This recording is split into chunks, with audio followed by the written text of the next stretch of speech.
মেয়ের পরীক্ষা চলতিছে, তো পরীক্ষা দিয়ে বের হওয়ার পরে আজকে ধর্ম পরীক্ষা ছিল। তো পরীক্ষা দিয়ে বের হওয়ার পরে বলতেছে, মা আমাকে একটা দই কিনে দাও। তো 40 টাকা দিয়ে আমি এই দইটা কিনে দিয়েছি, সাথে ডালবাজি, ওই যে খুব পছন্দ করে। তো দইটা কিনে নিয়ে আসলাম, খুব খুশি হয়েছে। তো বাসায় এসে দেখি একটু নিচ থেকে ফাটা, যা মানে দইয়ের ভিতরে যত রস ছিল সব পড়েই গেছে। তো খেতে খুব ভালোই লাগছে, খুব মজাই লাগছে, এটা অনেক মজা। নাও মা, এখানে আসো, এইখানে আসো।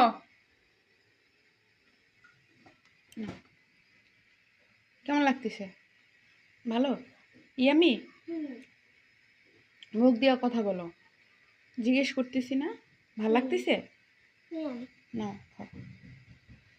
আচ্ছা।